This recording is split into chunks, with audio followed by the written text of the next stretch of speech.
인사드립니다. 완연한 가을입니다. 가을꽃 하면 국화가 가장 먼저 떠오르는데요. 지금 단양군에 가면은 소담스럽게 피어난 국화를 만날 수 있다고 합니다.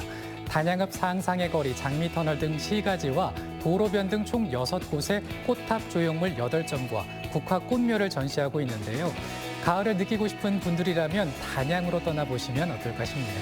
화요일 모닝와이드 뉴스부터 시작합니다. 충북에서는 어제 50명이 넘는 확진자가 발생했습니다.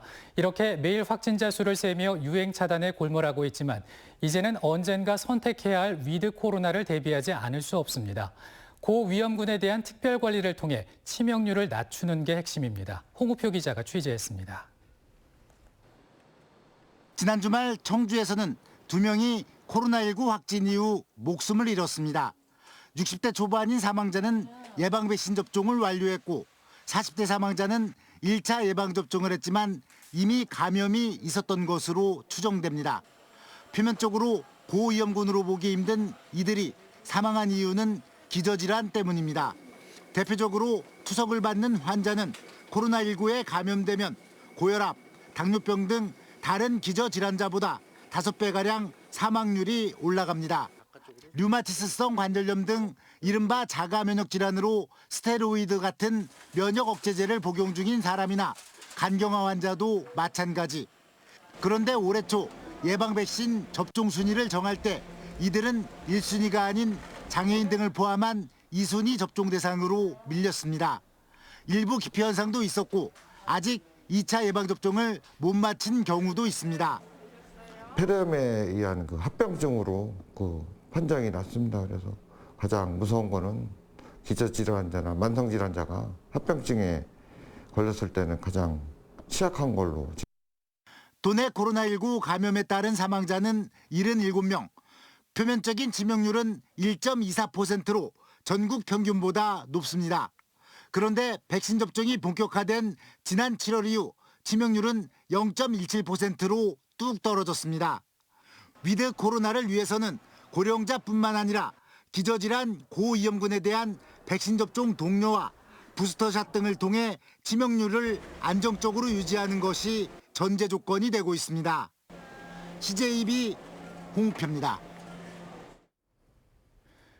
경기도에서 시작된 코로나19 5차 재난지원금 100% 지급이 충남과 강원, 전북 지역 시군으로 확산되고 있는데요. 충북에서도 단양군과 제천시가 전체 지급을 전격 결정했는데 다른 시군의 향후 움직임에도 관심이 모아지고 있습니다. 조윤광 기자입니다. 제천시가 5차 재난지원금을 전 시민에게 지급하기로 결정했습니다. 대상은 5차 지원금을 받지 못한 9.4% 12,300여 명으로 1인당 25만 원을 제천 화폐로 지급합니다. 31억 원은 자체 예산으로 마련하고 되도록 빨리 지급한다는 방침을 세웠습니다. 일부 시민께 선별 지급으로 인한 차별과 소외감을 더는 외면할 수 없다는 결론에 이르게 되었습니다. 단양군도 이틀 앞서 전체 지급을 결정했습니다. 전체 군민의 7.2% 2,066명에게 5억 원의 단양 사랑 상품권을 나눠주기로 했습니다. 도내 9개 시군의 추이에도 관심이 모아지고 있습니다. 다만 경기도나 충남과 같은 광역과 기초단체의 지원금 공동 부담은 기대하기 어려운 상황입니다. 충청북도는 전체 지급 여부는 시군이 자율적으로 판단할 문제로 도의 지원은 검토하지 않고 있다고 선을 긋고 있습니다. 이럴 경우 청주시는 자체 예산만으로 311억 원을 마련해야 하는데 이웃한 천안시의 경우 충청남도가 예산 50%를 지원하기로 하면서 천안시와 부담을 나눴습니다. 시군 단위 분위기는 좀 달라질 걸로 보고 있죠. 이렇게 한두 군데 하다 보면 또 옆에서도 가만히 있을 수 없고 또 주민들이 또 얘기도 있을 것 같고 하니까. 경기도발 재난지원금 100% 지급이 지역 간 차별 논란으로 확산되고 있는 가운데 전체 지급 대열에 합류할 도내 지자체가 추가로 나올지 주목되고 있습니다.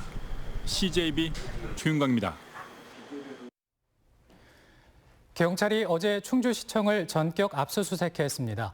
충주 라이트월드 철거 관련 계약에서 한 업체의 일감을 몰아줬다는 의혹과 이 과정에서 공무원과 업체의 유착 관계가 있었는지 등을 수사하고 있는 것으로 알려졌습니다. 박원 기자가 취재했습니다. 경찰 수사관이 압수물을 상자에 담아 충주시청 지하주차장을 빠져나가고 있습니다. 어제 오후 경찰이 충주시청을 전격 압수수색했습니다. 충주시는 지난 5월 라이트월드 업체 측과 법정 공방 끝에 최종 승소했고 6월 말부터 강제 철거를 위한 행정 대집행에 들어갔습니다. 이 과정에서 수의계약으로 철거업체를 선정했고 계약을 따낸 충주 지역 내 A업체는 곧바로 라이트월드를 둘러싼 펜스부터 철거했습니다. 그런데 A업체의 일감을 몰아줬다는 의혹이 제기됐습니다. A업체 한 곳이 자신의 법인과 다른 법인 명의로 10건 정도의 계약을 따낸 뒤 모든 철거를 담당했고 비용 2억 원가량을 챙겼다는 내용입니다. 현행법상 수의계약은 총 비용이 2천만 원 이하인 경우에만 가능한데 이를 피하고자 일부러 여러 건으로 쪼개고 작업을 몰아줬다는 겁니다. 충주 지역 내 12개 폐기물 업체는 이와 관련해 경찰 참고인 조사를 받았고 대부분의 업체가 수의계약의 특성상 이런 철거 계약이 있었는지도 몰랐다고 진술한 것으로 알려졌습니다. 따라서 경찰은 공개 입찰을 하지 않고 수의계약으로 진행한 점과 함께 계약 과정에서 공무원과 업체의 유착 관계가 있었는지 등을 수사하고 있는 것으로 전해졌습니다. 또 경찰은 A업체가 다른 곳에서 나온 폐기물을 라이트월드에 갖다 놓았던 정황도 포착해 불법 여부를 조사 중인 것으로 알려졌습니다. 이에 대해 충주시는 수의계약으로 진행한 것은 철거 작업이 겹치지 않도록 단계별로 나누어 10건 내외의 계약을 진행한 것이라는 등 결백하다는 입장을 밝힌 가운데 경찰 수사가 앞으로 어떻게 흘러갈지 주목되고 있습니다. CJB 박원입니다. 지난주 청주의 한 음식물 쓰레기 수거업체의 임금 누락 지급과 부정 취업 의혹에 대해 보도해드렸는데요. 청주시가 왜 몰랐을까 하는 의문이 남게 되죠. 이 업체가 청주시에 예산 사용 내역을 올리면서 허위 서류를 제출한 의혹이 제기되고 있습니다. 이태연 기자입니다. 청주의 한 음식물 쓰레기 수거업체 직원들이 회사로부터 올해 초 지급받은 운동화입니다. 작업 시 신는 안전화로 볼 수 없는 일반 운동화입니다. 하지만 이 업체가 청주시에 제출한 피복 지급 내역서에는 수거원들이 실제 받은 운동화가 아닌 훨씬 더 고가의 작업화로 표시되어 있습니다. 허위 자료를 제출했다는 의심이 드는 대목입니다. 이 밖에 이 업체 수거원들은 업체가 청주시로부터 예산을 지원받는 장화나 방한복 등의 피복류도 받아본 적이 없는 것으로 확인됐습니다. 특히 절단 방지 장갑은 음식물 쓰레기 기계 처리 과정에서 수거원들의 안전을 위한 가장 필수 장비 중 하나로 1년에 100개 이상 지급하도록 돼 있지만 수거원들은 구경조차 해보지 못했습니다.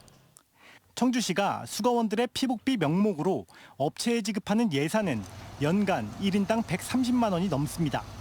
지원된 예산이 수거원들에게 제대로 사용됐는지 조사가 필요한 이유입니다. 절단값이라는 게 제일 중요한데요. 총 금액이 990만 원 정도 하는 사람. 이게 뭔지 몰라요. 청주시 위탁을 받아 음식물 쓰레기를 수거하는 업체는 모두 8군데입니다. 의혹이 불거진 업체는 다른 업체들과 같은 수준의 인건비 예산을 지원받고 있지만 직원들에게 지급된 급여는 한 달 최대 70만 원의 차이를 보이기도 했습니다. 더구나 수거원으로 등록된 업체 대표의 가족은 실제 음식물 쓰레기 수거 업무에 투입되지 않았다고 직원들은 주장합니다.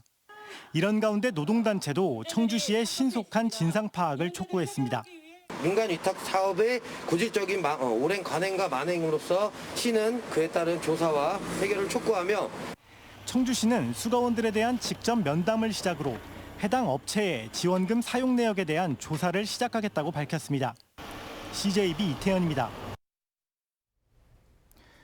청주시가 오는 2040년 계획인구 94만 1000명을 목표로 탄소 중립 실현을 담은 2040 청주도시 기본계획 초안을 마련했습니다. 계획안은 수소버스와 트램 등 탄소 제로 교통수단을 보급하고 제로 에너지 건축을 단계적으로 의무화하는 등 탄소 중립을 위한 부문별 추진 방안이 담겼습니다.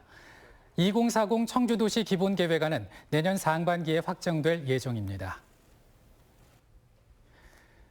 영동구는 코로나19 확산에 따라 다음 달 개최할 예정이던 난계 국악축제와 대한민국 와인축제를 취소했습니다. 두 축제는 국악과 와인이라는 2세 콘텐츠를 소재로 다음 달 7일부터 나흘 동안 레인보우 힐링 관광지 일원에서 열릴 예정이었습니다.